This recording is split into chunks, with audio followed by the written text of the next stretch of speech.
I think we're good. Hello. This is the Housing Debrief, sponsored by Monarch Coast Financial. We will have a cocktail Q&A at the end, and let's get this party started. First, I'm going to advertise Greece in the background. I know that Santorini, to be exact. Right, my love? One of our favorite places. We want to go there. Seeing kids. That's Spanish for without.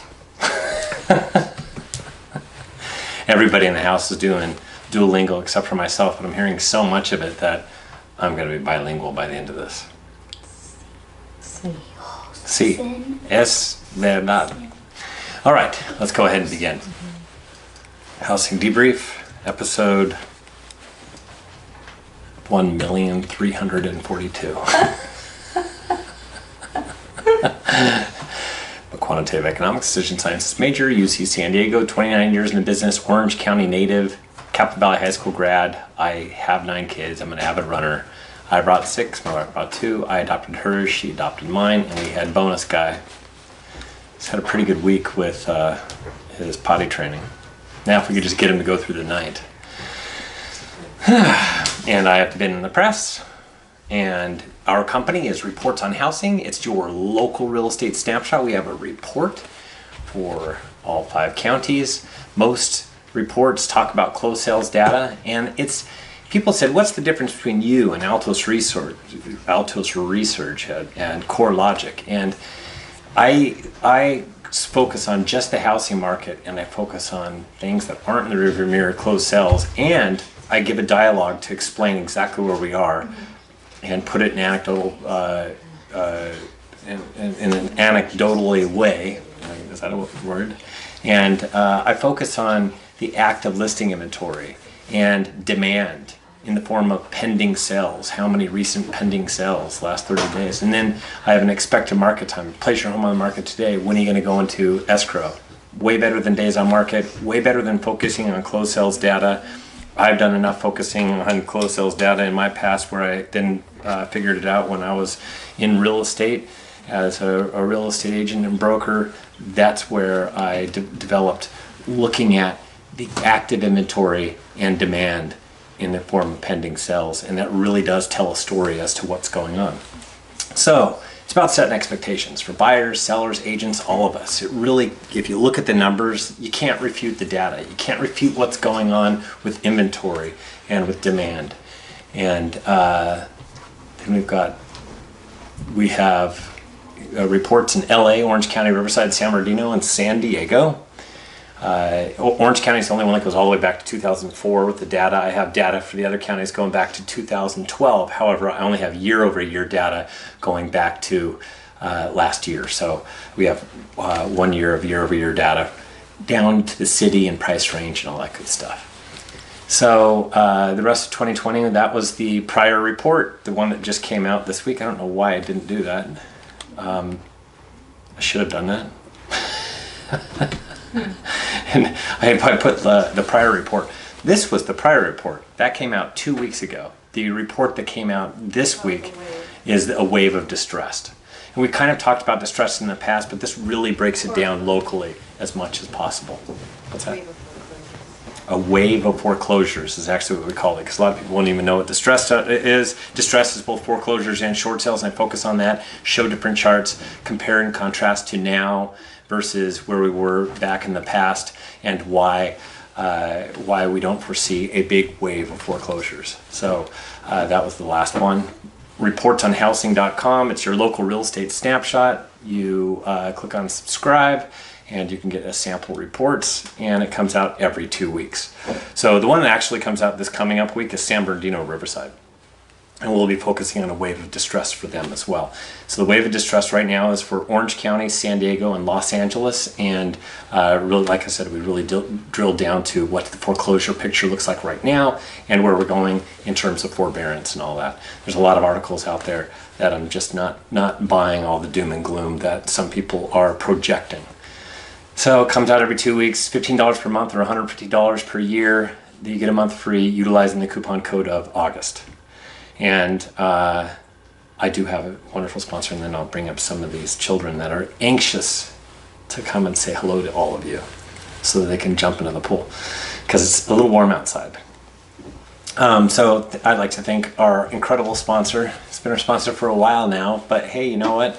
That's because this guy knows what knows what he's doing. He wants to get the word out. Monarch Coast Financial, Kevin Buddy. He is a buddy of mine. Known him for many years, and he's a really great guy. They have it's more than one kind of borrower, so no one fits into like a pigeonhole, and there's more than one kind of loan that's out there. And Monarch Coast Financial has a lot of unique lending solutions, everything from full documentation loans to alternative documentation to investor financing to private money loans. So everything from full doc to private money, and it's all about experience, especially with him. You can count on Kevin. He's been handling financing solutions, help buyers finance their dream homes for a very long time, since 1976, helping out both home buyers and realtors. So get in touch with Monarch Coast Financial, Kevin Buddy, and he can help you as well. 949-422-2075. That's 949-422-2075. And without further ado, some summer fun photos. This is what they're waiting for. The summer fun photos. Do not let them take your temperature going into the store. It's a scam. They're erasing your memory. I went in for bread and eggs and came home with Bluebell ice cream and Snickers. Yeah, that's pretty good, my wife said. How about, I was addicted to the hokey pokey. Please don't. But I turned myself around. It has nothing to do with the current times, but hey, that's a fun joke. And very corny. Hello, this is Roger from DoorDash. Pick a number between 1 and 10. 4. Wrong. No food for you. Ha! What? Why? Roger, please. Love it. When you realize there's a good chance your kids will never go back to school. My wife's nodding.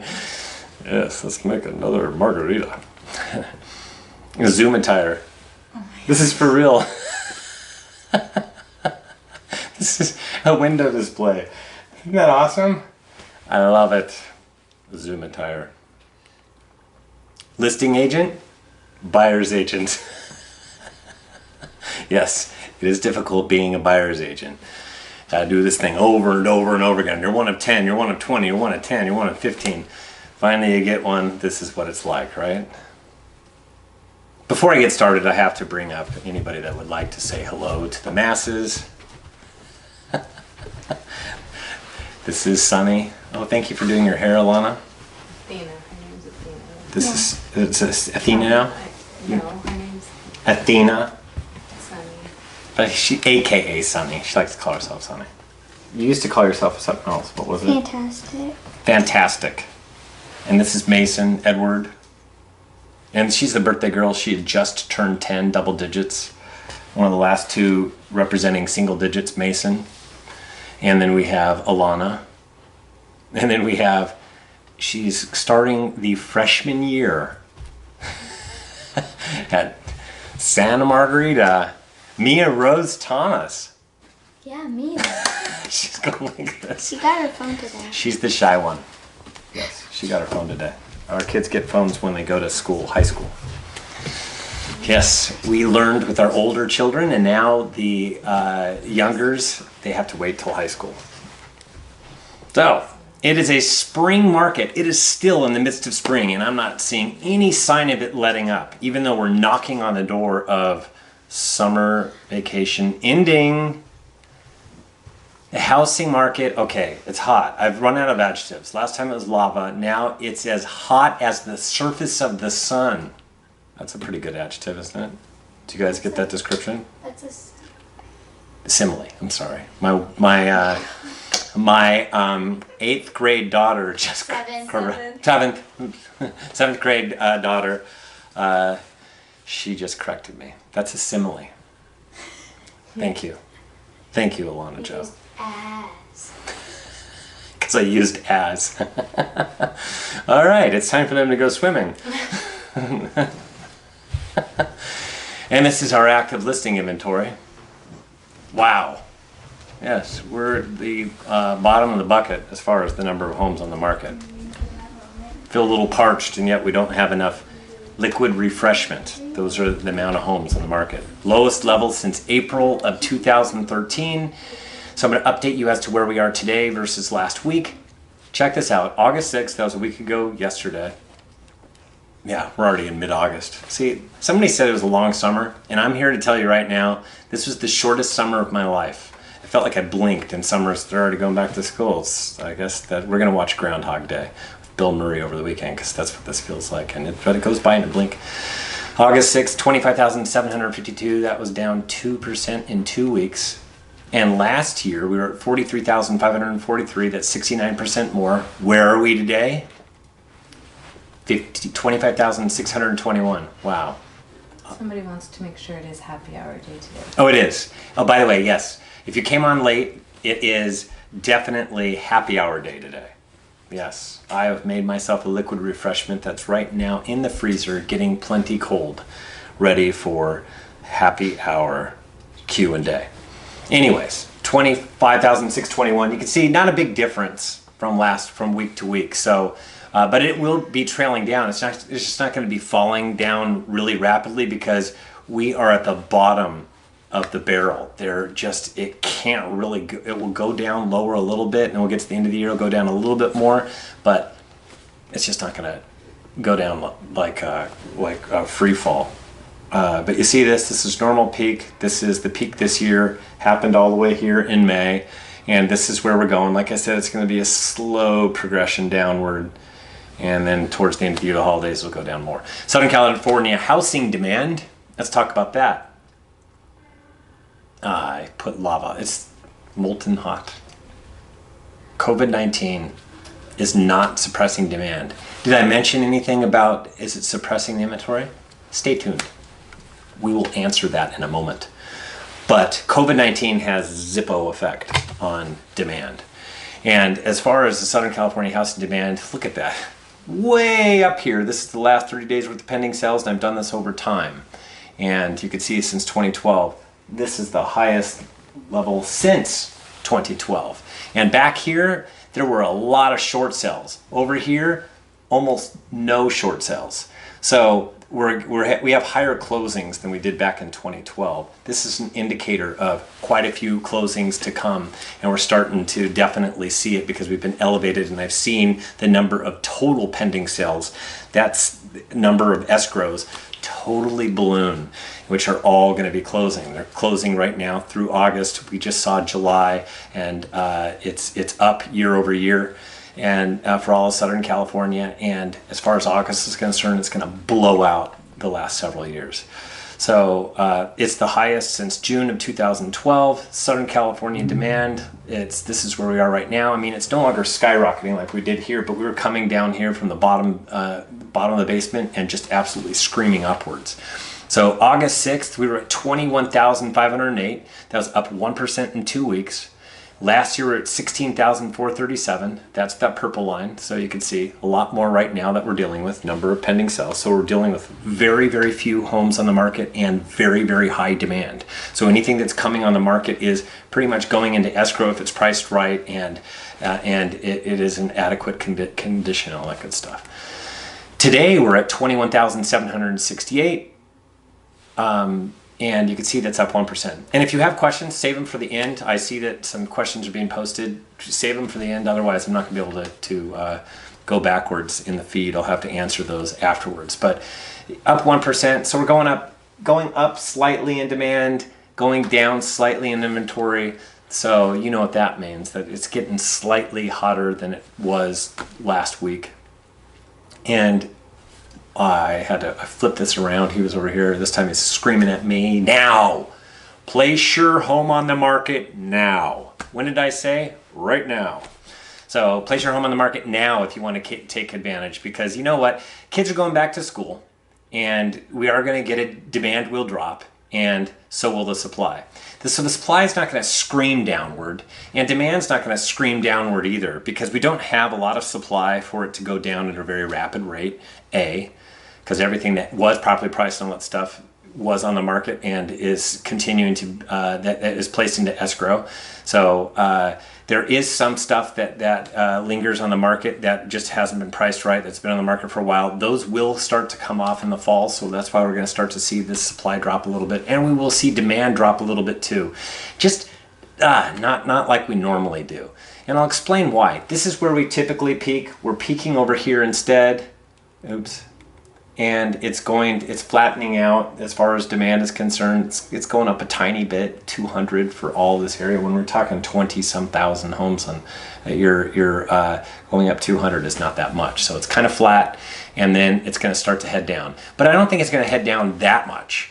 And that's because the kids aren't going back to physical school, they're going back to online school, so they stay in this house. So once again, there are some reasons to move. There are some reasons to move if you don't have enough space, don't have a big enough yard, you want something different. It's creating more of an urgency to cash in on this market and make a move into something bigger, something different, something with an office. That's what this downturn has, or this COVID-19 epidemic has taught us. That how important our homes are. And it's making us realize, man, maybe I don't want to make a move and I want to stay in this bigger house. I don't want to downsize to that condo, or I want to upgrade so I have something better. So I think it's going to be more like that rather than this. So demand's going to go down, just not as sharply, because the kids aren't physically going back to school yet now, and we can make a move in the midst of them being at school. Let's see, Southern California expected market time. This is where we are right now. Draw a line across. The last time we were this hot was before I was tracking it in 2012. So lowest since tracking in 2012. That's how low this number is. You see the expected market time. We got way up there. This was back in at the end of 2018 when we had 5% interest rates. And the last time it was high was way higher, but that's prior to this chart. I can find it in Orange County. That's 2007, 2008. And so this is the expected market time. Where are we right now? August 6th, a week ago yesterday, 36 days. It was down 1 day in a 2-week period. And then SoCal last year was at a 79-day expected market time. SoCal, this is the difference between last year and this year.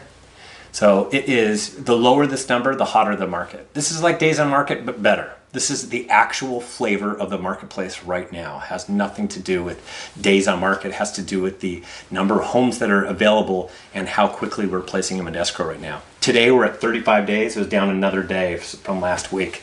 So it actually got a smidgen hotter. And where are we going from here? It's probably going to level out and go up slightly.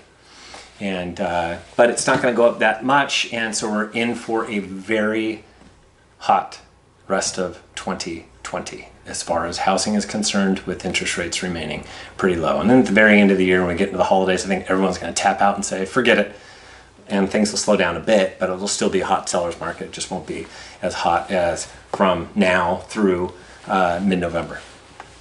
And so LA County's at 44-day expected market time. It was down 1 from last week. I also put where we were last year, 77 days.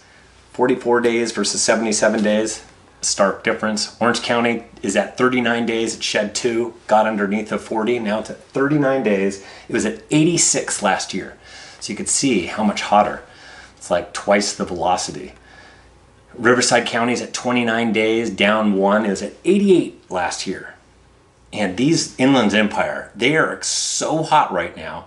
They are like as hot as the surface of the sun because of their price points. And when you have these low interest rates, man, it just makes it so affordable. So you look at San Bernardino at 25 days, the hottest market. And part of this has to do with, they have issues. We'll get into that in a second. But they're down 1 day from last week. We're 81 days a year ago.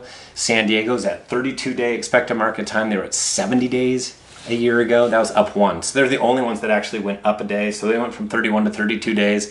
You will not notice the difference in there. That just has to do with a bit more supply. And then that was outpacing any kind of a drop in demand. That's what happened in San Diego. Not a big difference. You're not going to notice it going up 1 day. COVID-19, is it still suppressing supply? That's the big question. And that's the focus of this current broadcast that we're doing.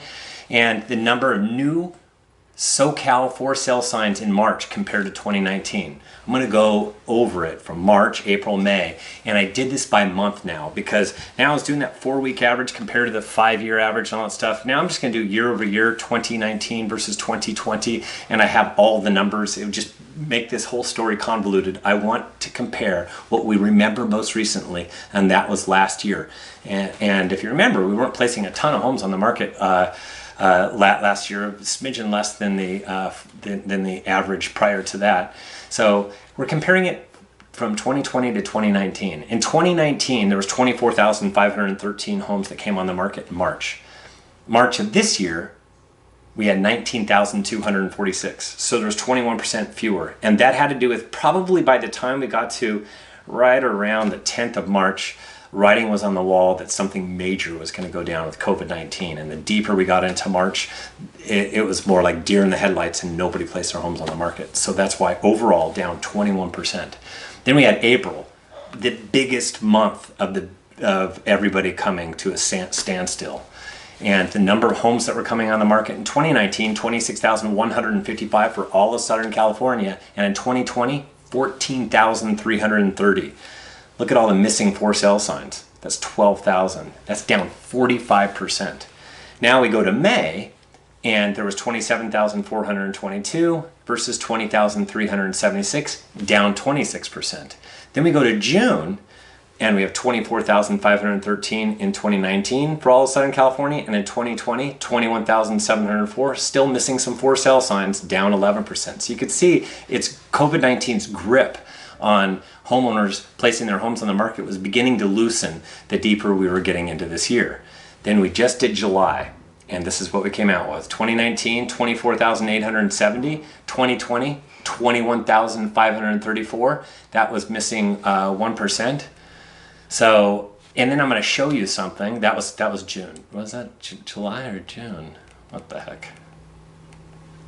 So, sorry about that. Number of new for sale signs in July compared to 2019. LA was up 1%. So they actually had more for sale signs than that would be July over July. So that's 2019 over 2020. So up 1%. So they're actually had more homes come on the market. Orange County up 2%. More homes come on the market. Riverside down 2%. Over 2019.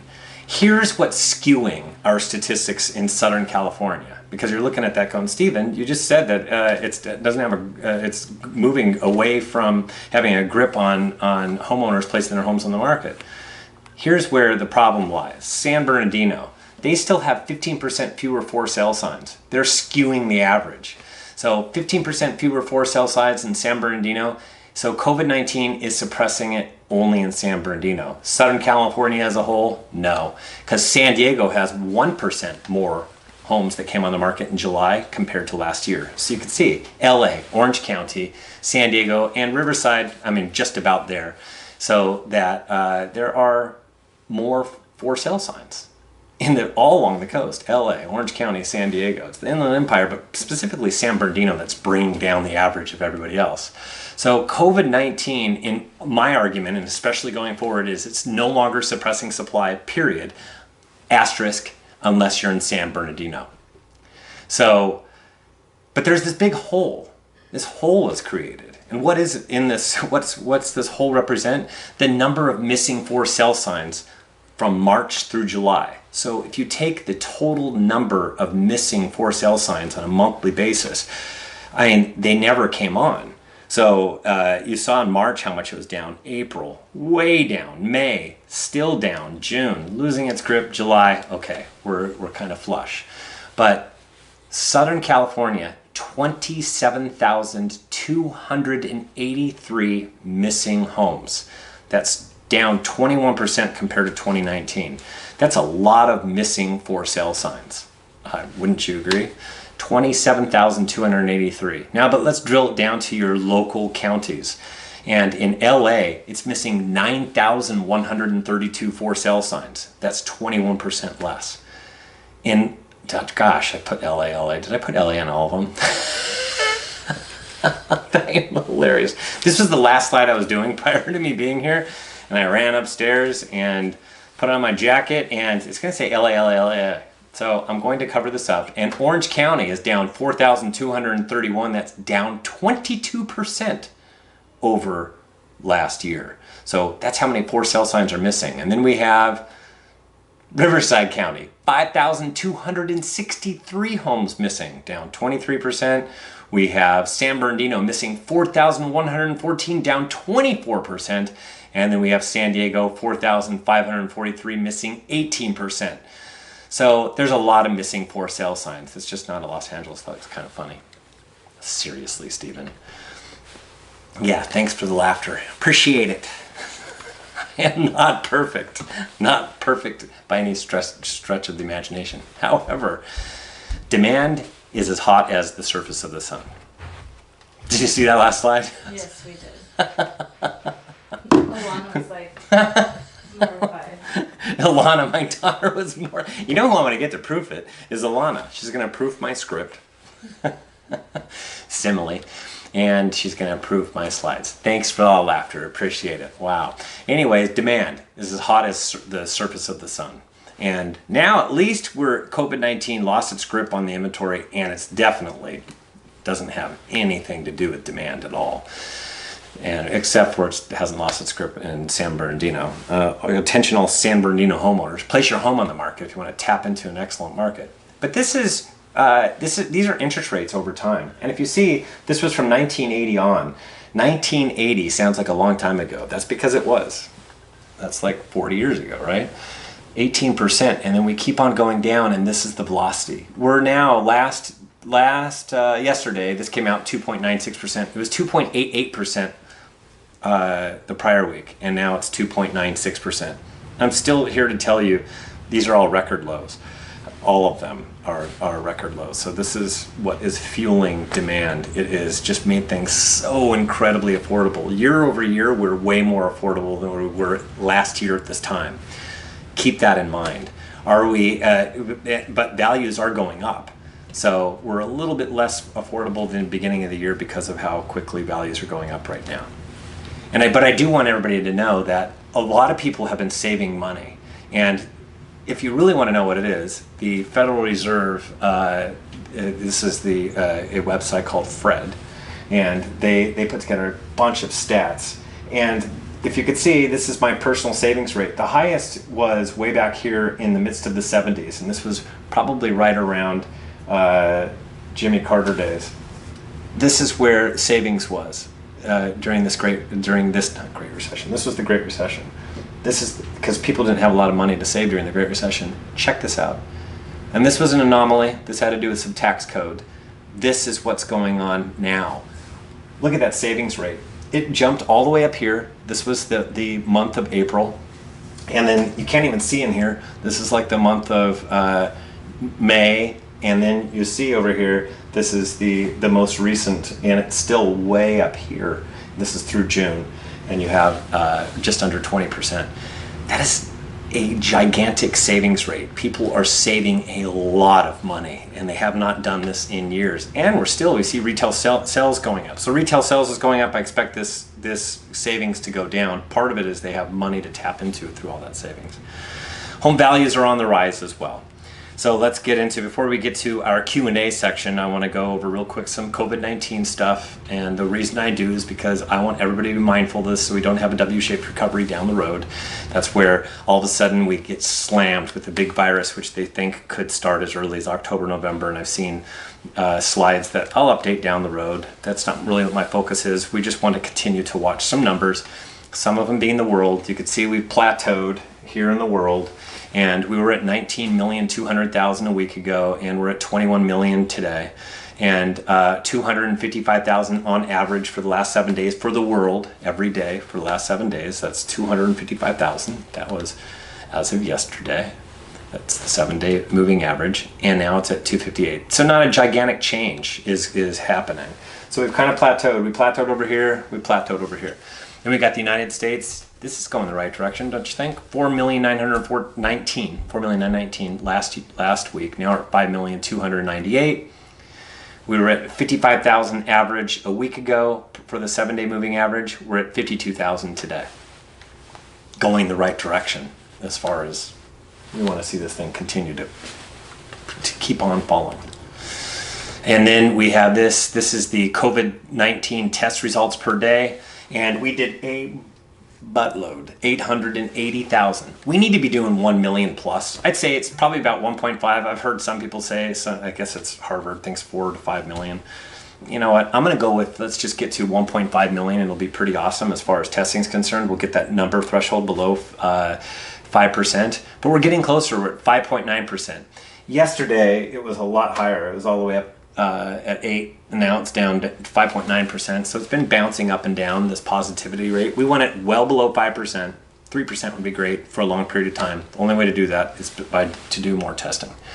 And that's so you can do adequate contact tracing and see where problem areas are so that you can really get the word out locally. And then we have, this is our state capital. In case you don't know what it looks like, this is it, state capital. And this is the state health department freezes coronavirus watch list. They haven't even unfrozen it yet. There's an issue. And what that issue is, there's a lag in reporting. There's 300,000 lab results that they have not, they're starting to bring them back online. They had a server crash, and then they had to rebuild the system, so they're behind, so they've frozen everything. Even if our hospitalization count and everything else is improving, they have to fix everything to properly see the numbers so that they can get us off watch lists. Understand, this is actually going on right now, so I'm not even going to report on what's going on as far as numbers are concerned for the 5 Southern California counties. But I will say for overall for California, you could see, I think this is starting to bring those tests back online because we went down and then we went up. So we're at 541,000 last week. Now we're at 603,000 a week later. 6,900 was the 7-day moving average. It's now at 8,092. I believe we plateaued, and it should have remained plateaued. This is the missing the 300,000 tests. And if you do average of about, I think it's 7%, do the math. That's 21,000 cases that are probably right in here. Anyhow, macroeconomic outlook, initial unemployment claims, finally it went down. I don't know if this has to do with the ending of the $600 per week or what, but this is definitely a huge drop from the prior week. We're 963,000, first time under 1 million since way back here. And that was prior to COVID-19 lockdown. And this was the average going back. This is still a very, very, very high number. I want everybody to know that, but it's at 963,000. Continuing claims for unemployment insurance also has dropped. It's down to 15.5 million continued claims on a weekly basis.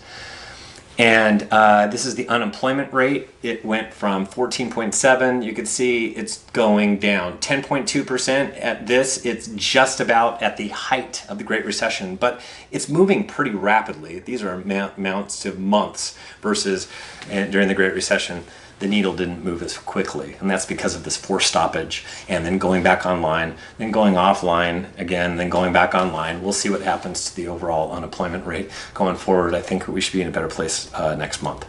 And this is purchase application index, and it's up 22% year over year, which these are all the people that are applying for purchase money loans, not refinances.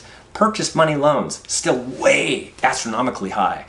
So this is going to continue to fuel things going forward. It's 11 straight weeks of positive year-over-year growth.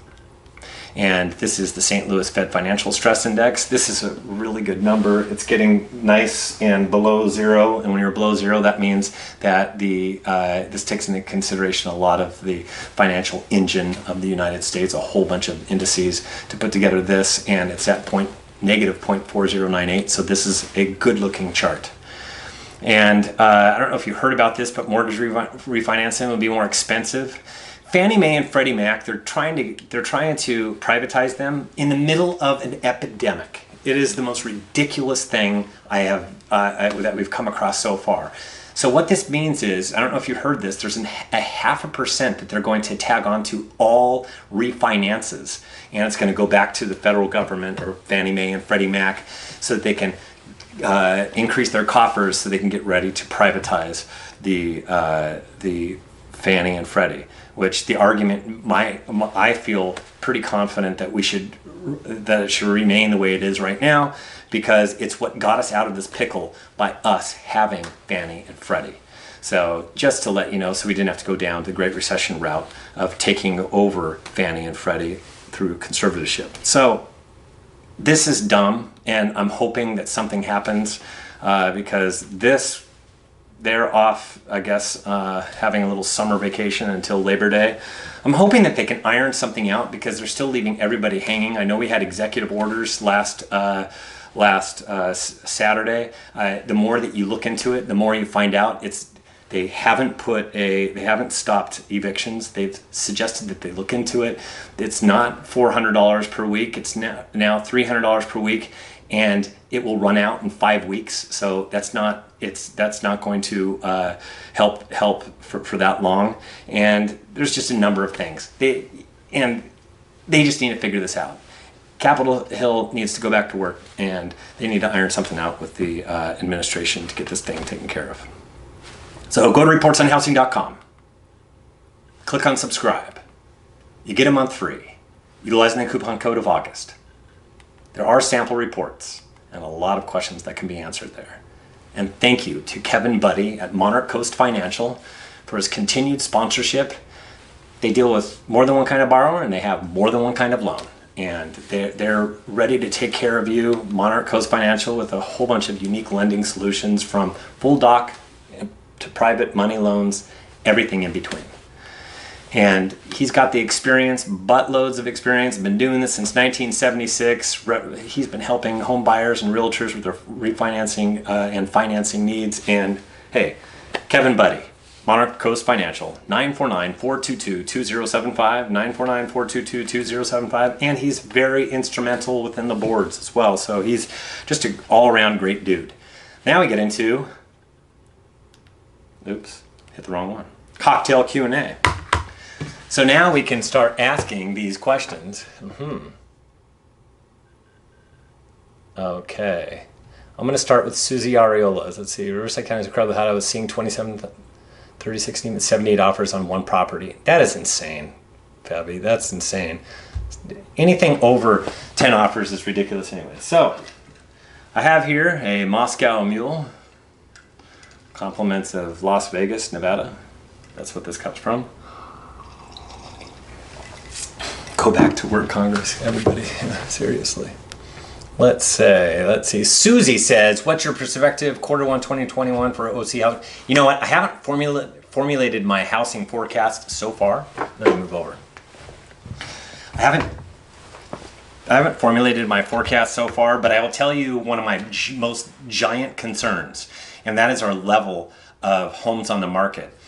And where I think we're going to be towards the end of the year, I think we're going to continue to trail down as far as the number of homes that continue to come on the market, just because it's now the kids go back to school. And once we have the days starting to get shorter, and then it starts to get dark like at 6 o'clock, and then we fall back, and then it gets dark at 5 o'clock. All those affect the housing market. And then what we're going to see is inventory way down.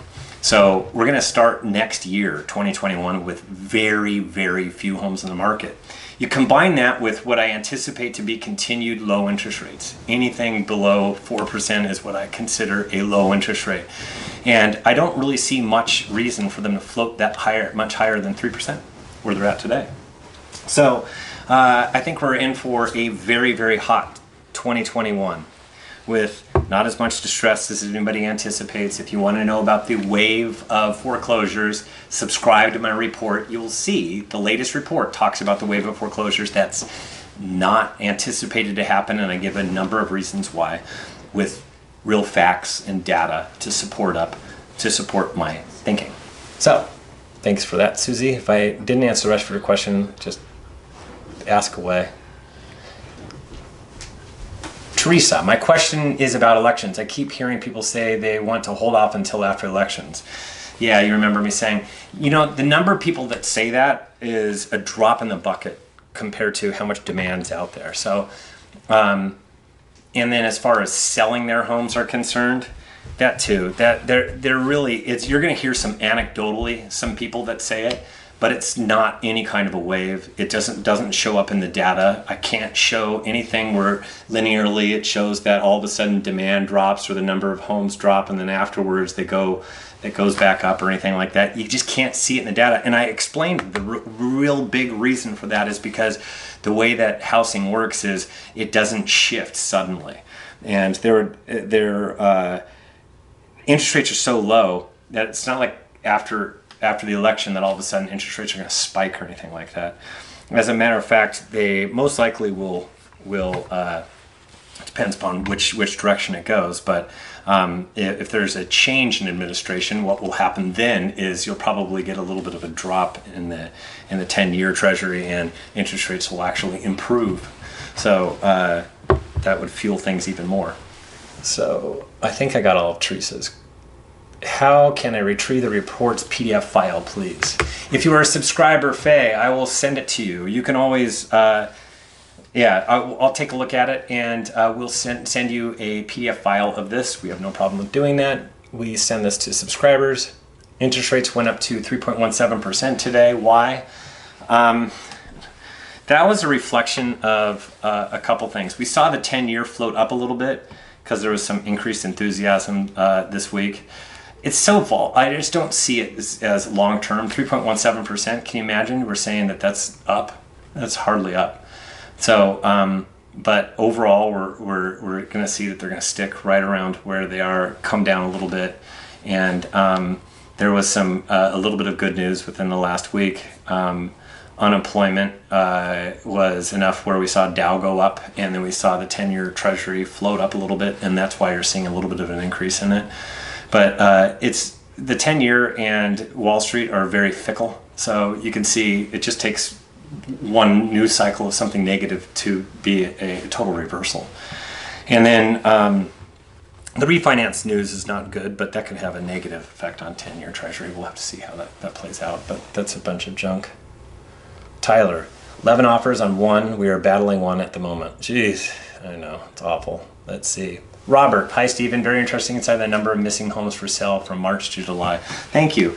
Yes, and I don't think we're going to get those back in a wave either, like so many people had anticipated. They just don't seem to be coming on the market, other than we're now at where we were a year ago, maybe a little bit up. I keep hearing coaches saying that once the election comes, the market will be affected. What are your thoughts? Don't listen to your coach. I'm kidding. About housing.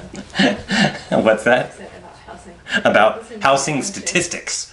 They really don't know. They're not following all the housing statistics. Where do they get their data from? Where do they get this from? A lot of it is anecdotal stuff we've heard and we placed into here. One of them was, at the end of the year, it's the best time of the year to purchase. I'm not finding that. I actually did this big giant study because I thought it was. And I looked and looked and I spent like a month researching it. I was wrong because the data doesn't lie. The data didn't bear it out that, man, we should pull the trigger come November, December, because that's when all those sellers will be ready. They're ready. I couldn't show it in the numbers. I understand EMT, number of homes for sale, number of home pending. Question, how is days on market calculated? Days on market, well, they had to do average days on market, and they just take the sheer number of homes. They see how many days on market, and they do an average based upon all the cumulative days on market of everything on the market, and then take the average. So if there's 5,000 homes, they add up all 5,000 and they divide it by 5,000, and there's the average. That will tell you very, very little about a specific area. Especially also, look at those areas that have a whole bunch of new homes for sale in the area, and they have a placehold for a model, and it's been on the market for like 600 days. Those do you very little good because what they're doing is they're skewing the average. If a whole bunch of homes came on the market, all of a sudden the days on market drops like crazy. You think, oh my gosh, days on market's not as long, so this is a great time to purchase. I mean, to sell. I'm going to go sell too. But what if everybody came on the market at the same time and nobody was buying? Days on market would be really small but nobody's buying. So it's days of market's telling you the wrong story. And that actually happened, which is why I started the housing report in 2004. That exact scenario. We had a whole bunch of homes come on the market and demand dropped like crazy. Average days on market looked really good. But the expected market time, that's the number of homes on the market divided by demand, the 30-day velocity of demand, it was an expected market time that was through the roof. That told the real story. So that's why I started the report back in 2004, so that the data could actually tell you what's really going on. Susie, low inventory, low rates, lack of distressed properties, awesome. I will tell you one thing, I'm not a fan of rapidly appreciating property.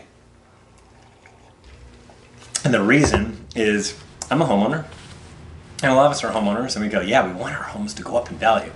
I don't want to fuel a bubble. I'm very, very happy with 3 to 5% appreciation, and actually happier with 3% appreciation. And the reason for that is because we wouldn't be fueling a bubble. We'd be appreciating over time, and it would be right in line or outstrip barely actual inflation.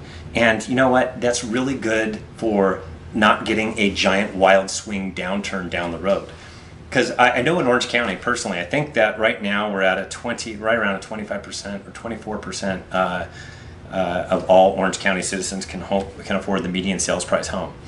Do you know where it was prior to the Great Recession? It was at 12%. And it's like that for every single county, where it was double digits, way higher, double digits, 20s, 30s, 40s if you're San Bernardino, Riverside, and it went way down into the teens, or in Orange County's case, down to 12%. That is not what we want to see, because then we have an affordability issue. And I just don't want to see rapidly appreciating values, because then it insulates us where we're getting used to these low rates where like we had here. Boy, yeah, interest rates went up 3.17 to 3.17%. What happened? Can you imagine? Before, 5% was the threshold where it was a problem. And now, the longer we're at this 3% level, the more that 4% is going to be the new problem. So if we get interest rates that pop up above 4 to 4.125%, and we're so used to it, and so many people refinance at these lower rates, it is going to really do something seismic to the overall housing market. So, Stephen, what do you think about all the small businesses that are anticipated to go out of business, unemployment going, what's the rest of that say, my love? Unemployment going higher as a result, and the effects all of that have on housing. There will be, there is going to be an issue down the road as far as having to stomach all of that. It will slow down the appreciation rate of real estate a bit. But it's like putting water on a blazing fire. It's still going to be burning, maybe just not as much as it was prior to that water being thrown on, because this is a big inferno of how hot the market is right now. So there will be some fallout from this, and it will affect unemployment. A lot of the unemployment you have to see is, I'm thinking, I was saying look up. Because I'm thinking a lot of the unemployment comes from the age bracket from 18 to 24 years old. So there will be some casualties business-wise, but that affects a lot of that 18 to 24 who man a lot of these small businesses, that man the front counters, that help things go. And yes, there will be some older people that are affected by it, but not as much as that 18 to 24 year old bracket. That's a real issue. Those other people, they will have to place their homes on the market if they can't move towards another industry or do something else, or if they get hit too hard, they have to sell their house. But we've already seen that we have a problem with not enough homes coming on the market. These people typically will not become distressed. And the reason that they won't become distressed is because it's 78% of all homeowners that are in forbearance have 20% more equity in their homes.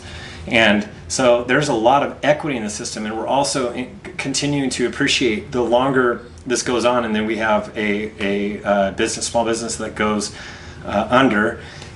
the appreciation rate at where we're at the clip that we're going right now, if it goes up 6-7%, and you're talking a $700,000 house, you're talking like $50,000 and equity, additional equity. So they'll be able to sell their house without becoming distressed. This is not what the Great Recession was, because what the Great Recession was, there was a flood of foreclosures and distressed short sales, and the banks were in charge of the market. It was like 2/3 of all homes for a period there were all that were in escrow were all distressed, meaning that there were short sales or foreclosures, and banks were in charge of approving all those. So, and you had to compete against short sales and foreclosures. The only way to do that was to underprice your home, which is why we saw such a giant velocity downward in 2007 and 2008. We're just not going to experience that this time around, because the velocity right now is appreciation coming up, and anything that comes on will be absorbed pretty quickly. And even any distress, which there will be an increase in distress in 2021 probably, just not a gigantic change.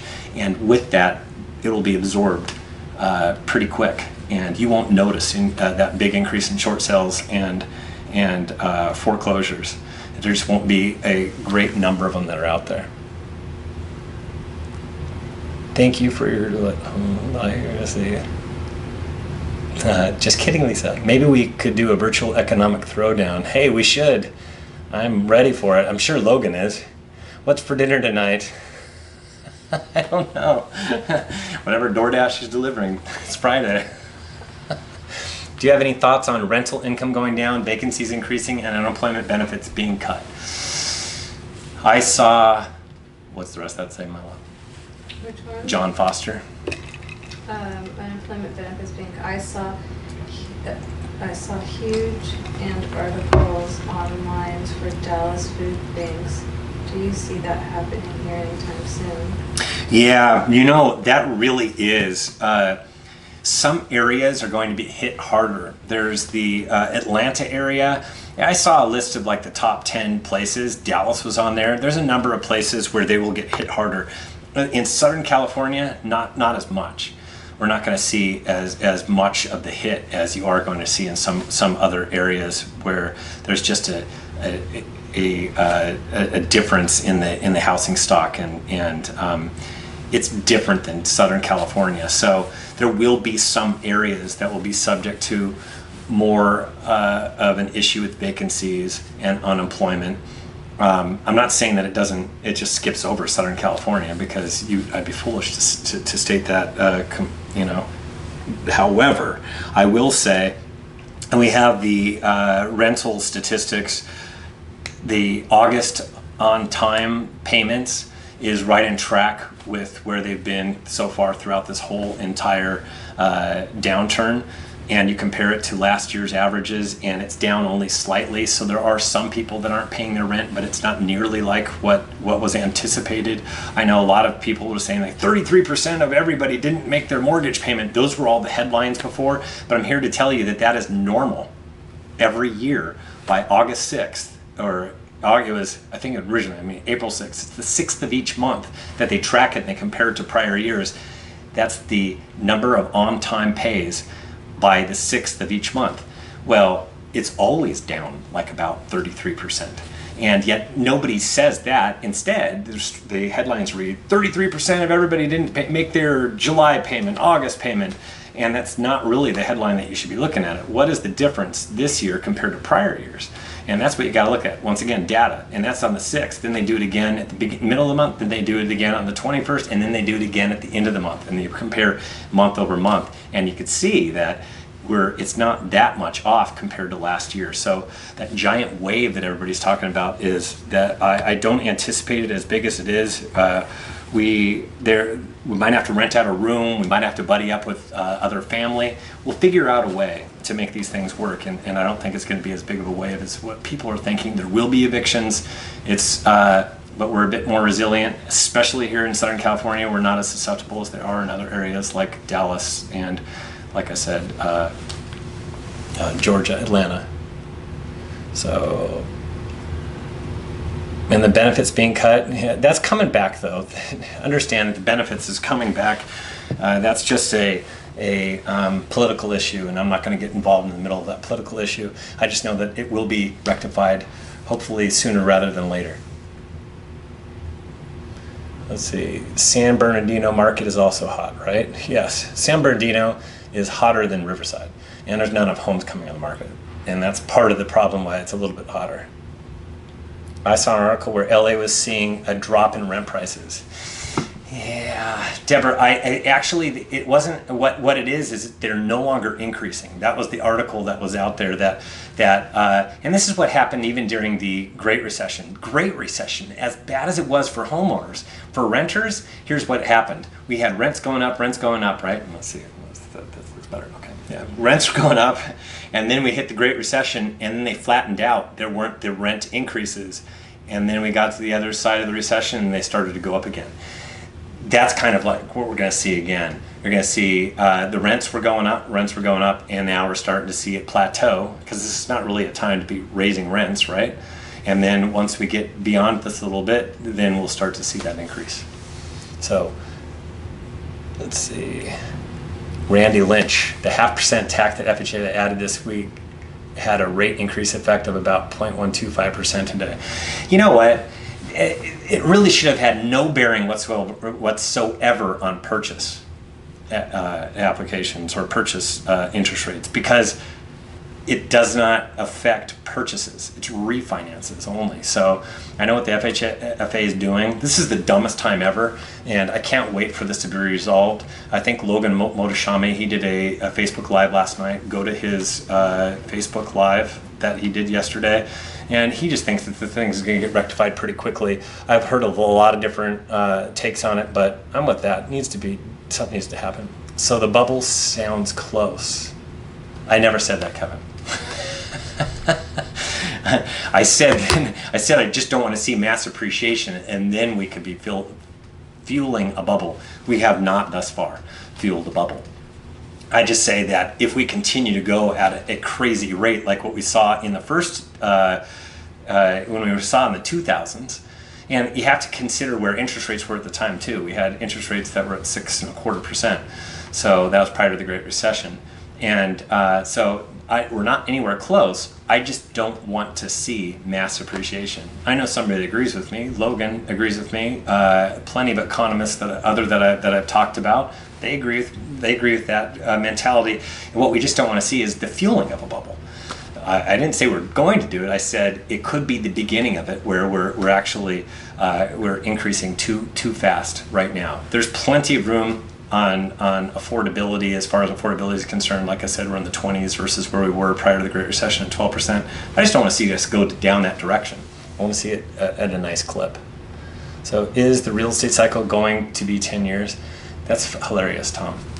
So there's a couple things that as an economist you find comedy in numbers, and one of them is real estate cycles happening every 10 years. Because you remember, the last time we had it was 2007. We're at 220, so we missed the 10-year cycle. And that was the first thing. The second thing was the prior time that it affected housing was back in 91. So we went from 91 all the way to 2007. And then we got the 2007, 2008. Now we went to 2020. And we would have continued to go had it not been for this pandemic that we're having, not this recession. So if anybody thought that the cycle was going to come this year, if you subtract out the pandemic, it definitely was not going to happen in 2020. And there's this patch, this demographic patch that is coming to purchase right now in millennials, and it rivals the baby boomers. So for a while, the demographic patch that was looking to purchase wasn't looking as good, the new entries into the marketplace. The demographic patch that's coming right now, those millennials, those people right now in their start 30s, 30, 32, right around there, that demographic patch is rivaling the baby boomers, which is a big one. And so there was a lot of people that were coming online ready to purchase this year, which is why we were seeing a lot of demand with interest rates at 3.75%. And now we're seeing a lot of demand again right now. So I just don't see that real estate cycle that anybody's talking about. I like to look at numbers and data, and it just doesn't say, oh my gosh, yes, it's been 10 years, time for us to have a downturn again. Cheers. So Lee Friedland, a good coach would say, it doesn't matter what the market is doing, go out and work on your own market. Yes, that's funny that you say that. I got into real estate in 1991. Couldn't have been a better year to learn, right? That was the beginning of that recession back then, the savings and loan scandal. I didn't know any better and just went out there and crushed as much as I possibly could. And represented buyers and sellers. I door knocked. I looked like Doogie Howser because I put on my glasses to look older because I didn't have this white hair, no wrinkles, and looked like I was 10. But I knocked on doors and said, hey, when are you folks planning on making a move? Some people would laugh, some people would slam the door, but I did have some people that said, hey, you know what, come back and we'll talk about it, and got listings from doing that. And this was in 1991, 92, 93, not exactly the best years to be doing that. But I didn't know. There's nothing to compare it to, so just go out there and work it. Lisa Dunn, for the Economic Throwdown, Logan said he would after the election. There we go. Yes, I'll start it up. That sounds good, Lisa. Let's do it. Is Congress still going to pass a relief bill for the pandemic, or are they just not doing it anymore? They're playing a game of poker. Everybody's like this, and they're across the table from each other, and they got their poker face on, and everybody's sweating because the American public are the ones that are hurting, and they need this thing to happen. So, yes, that's all I have to say about it. Not going to get political because I'm trying to do numbers and things like that, but as far as I think, is it going to happen? Yes, I think it's going to happen. I want it to happen sooner rather than later. They'll all fly in for a vote if they need to, so let's make that happen. Let's see. It says my wife is watching. I got to the bottom of this. Are there any more questions? Oh, could you send that website you use, which tracks on time rental payments throughout the month when you have a free minute? Josh, I will respond to this, and I will give you a link to the one I'm talking about. It does this rent tracker, and yeah, it's very, very interesting to follow it. And then we have Mark. What about the national debt because of the relief packages? The county's not getting their taxes due to businesses closing. Yeah. Oh, Mark. Yeah, these are the issues that we have. That's why they need to have some sort of a package that needs to be approved to take care of the issues that are going to be happening locally. We said that that's what we were going to do. On the onset of this, what they said is they want to bridge the gap from where we are today to the other side of this pandemic. We're not totally onto the other side of this pandemic, so that's why we have this next package. Probably one of the last packages, maybe, but this one will be one that will get us to where we kind of need to be for a vaccine. So that's stuck in limbo land right now as well. So let's see. Gotcha. How do you feel that entry-level OC homes will fare in the upcoming years? Yeah. This is the problem with low interest rates. The bottom of the market continues to rise. So we used to have a whole bunch of homes below $500,000 in detached. That doesn't exist. There's hardly that many. We used to have detached homes below $250,000. I got rid of that as a statistic. I couldn't even find the point because it was getting down to like single digits. So it's not very good. There aren't even that many below a $500,000. It just keeps on the floor for the for detached homes and condos and the entry level keeps rising, and so that's why I don't want to see it rise too quickly. So it's not that I'm rooting against housing. It's I'm rooting for us to mindfully appreciate. I was using one of my wife's words, mindfully. Let's see, 300,000 range condos entry level. Yeah, I definitely have my concerns, Tyler. You're right there with me. Right on, buddy. So, Kevin, how do you suggest we best use your reports? There's numbers of ways of doing it. I'm ready to type August. One of the ways is everybody that you deal with on a day-to-day basis that comes in as a lead and they end up not doing anything with it. They end up not selling or they end up not purchasing. You stick them in a bucket, and I know agents that email out to them every single report. They email out the report to them every single time. There's an agent that creates their own MailChimp campaign and uses I have on the bottom of every email, there's a whole bunch of links at the bottom. One of them is for a PDF for printing it out. Another one's for Microsoft Word for copy, cut, editing, and pasting. So you can make your own if you wanted to from that. And then there's others that I have GIF files. Those GIF files are kind of like JPEGs, but they're even smaller. They're meant for websites and for internet emails and things like that, so that they come up really quick. So those are what people then, they create their own body page at the top, and then they bring all the GIF files in, and then they send those out through their own MailChimp. You can just email it out. That person that I'm referring to, that agent, emails them out to their entire list and doesn't do anything else with them, and then has people contact him, come list me, have buyers say, okay, we're ready now, and the only thing that he was doing, not even calling, was actually just emailing out the report every 2 weeks, just keeping in front of them with a little anecdotal piece of what they're seeing in the market with the report below it. And then there are some people that send it out to their sphere of influence, past clients. They bring it into the listing presentation. There's a bunch of charts. There's over 20 charts for every county, where you can print out a number of those different charts so you can illustrate what's going on. Just bring it into layman's terms, where this is where we are this year in terms of inventory, this is where we were last year, this is where we were this year versus demand, this is where it's going. Those type of things where it's really simple to follow. So there's a lot of ways to skin the cat, but I'm telling you, there's people that have used it for price reductions and for getting listings, for getting their homes sold. And I know listing agents that are giving it to the buyer side of the equation, going, look, this is what's going on in the marketplace, we're not budging, and then they still put the deal together. There's many ways to utilize this report to properly set expectations. Yes, my love, is there another one? There is, but other people were just talking about other ways what you could do. Okay. All right. Do you feel the report falls harder if we do experience an inflationary issue?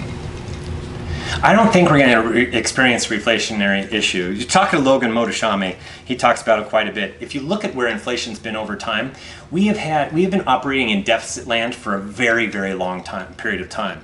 And we have not been experiencing any sort of inflation that they thought was going to come and anticipated. We haven't even had deflationary markets. We've had a really steady pace, even though we've been outpacing the number of tax revenue that's been coming in. So yes, we've been operating in deficits. It hasn't affected inflation. I don't see that being a change going forward. It seems to be the case all around the world. Everybody is into each other's debt. Not everyone's going to pull the trigger and say, yeah, you know what, I'm going to make that, we're going to sell all of our stuff, and you're going to owe us a lot of money. No one's gone there. China owns a big portion of United States debt. We own a big portion of everybody else's debt. Everybody owns a portion of Greece's debt. That's why we're all intertwined. So what about refis taking dollars out? Where is that leaving us? What if they lose their jobs? Yeah, seriously. I agree, Darlene. I don't know why they're even monkeying with this during this time period. Adding 0.5% for refinances in the midst of an epidemic where people are pulling money out of their houses, refinancing to a lower rate. It infuriates me. For the median sales price across the United States, which is way lower than us, it's adding $300 per year to their payment if they absorb that extra 0.5% that they're charging. So not happy with this at all. I anticipate it being changed. Like I said, look at Logan's Facebook Live that he did last night. Totally agree with it. Something needs to be done. This was poor timing, and they're getting a lot of flack from it right now. So hopefully that will instigate some change. I think that's it. Do we have anything else? So, cheers everybody. I see more people trailing off, so I'm going to say time to enjoy the weekend. Thank you very much for being with us. Have a fantastic weekend. We'll see you a week from today, so that's next Friday at 3 p.m. And we will not be having a happy hour next week. We're just doing it every other week. And so just enjoy your weekend. I know it's going to be a hot one. You know, dump a bucket of water over your head, jump in a cold pool, go to the ocean. Drink a cold cocktail. Enjoy your weekend. Thank you very much. and we'll see you on the other side.